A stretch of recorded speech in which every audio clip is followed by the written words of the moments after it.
Hi everyone, it's Caitlin Richter again, here today to talk to you about male survivors of sexual assault and some of the challenges that they face when reporting to authorities, seeking services, or just telling their story. So to start out, sexual assault is any sexual act that is done without the consent of one of the parties involved. This includes forced penetration, oral sex, groping, touching, harassment, basically anything that's done without one person's consent. And the textbook also includes some bigger things under this umbrella of sexual violence, including human trafficking, forced marriages, and voyeurism. And when I say force, this can mean physical force, but this can also refer to emotional or psychological coercion or manipulation that is used to coerce someone into sexual acts. And while sexual violence and domestic violence as well have long kind of been considered women's issues, it's important to view this issue through a social justice lens and to recognize that violence can happen to people of all genders. So sexual violence can certainly happen to men, and it certainly also happens to transgender individuals and gender non-conforming folks. So today I'm going to be talking about male survivors of sexual assault specifically and the challenges that they face when deciding whether or not to disclose their trauma. So 1 in 33 men will experience attempted or completed rape in their lifetime. And male survivors face the same physical and psychological effects of sexual violence that women do.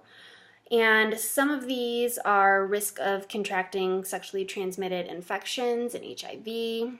There's also an increased risk of depression, anxiety, and PTSD.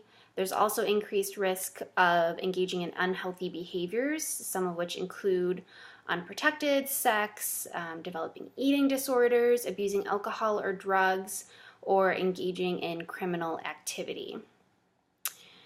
And while all survivors face these same kind of risks, men are less likely to seek out support due to a multitude of social barriers.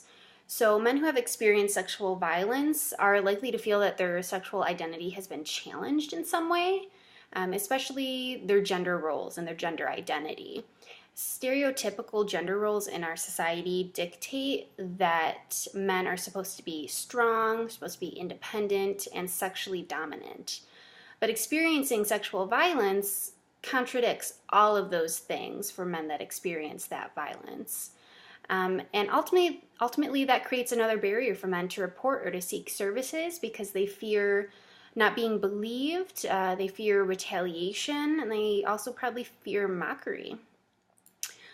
Unfortunately, there is a myth that men can't be raped or that they can't experience sexual violence. And while this idea, one, is untrue, it also completely invalidates male survivors' experiences, and it really creates hesitation for them to access services, report to authorities, or even just to disclose their trauma to people in their personal lives.